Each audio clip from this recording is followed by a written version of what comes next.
যে সকল কারণে রোজা ভঙ্গ হয় এবং কাজা ও কাফারা এবং রোজার কাজা ও কাফারা আদায় করা ফরজ হয়। নাম্বার 1, বীর্যপাত হোক বা না হোক, দিনের বেলায় স্বেচ্ছায় সামনে অথবা পিছনের দ্বার দিয়ে সঙ্গম করলে কিংবা করালে।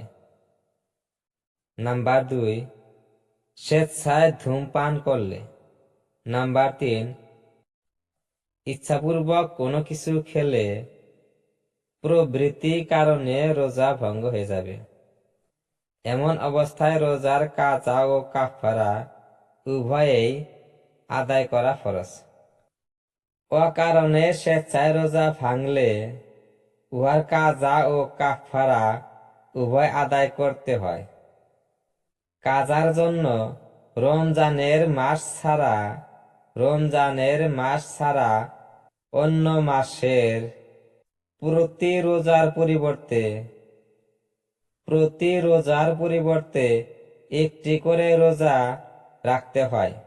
ইহা একে ধারেও রাখা যায় এবং মধ্যে বিরতি দিয়েও রাখা যায়। অর্থাৎ কাজা রোজা একে ধারে রাখাও যায় এবং মধ্যে মধ্যে বিরতি দিয়েও রাখা যায়। কিন্তু কাফারা রোজা ইহার সম্পূর্ণ বিপরীত। অর্থাৎ যে রোজা ভঙ্গ করার কারণে কাফারা রোজা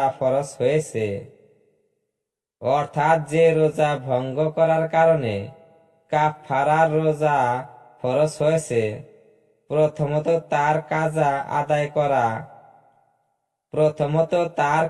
আদায় করা ছাড়াও কাফারার জন্য একে ধারে অবিরত ভাবে 2 মাস বা 60টি রোজা রাখতে হয়।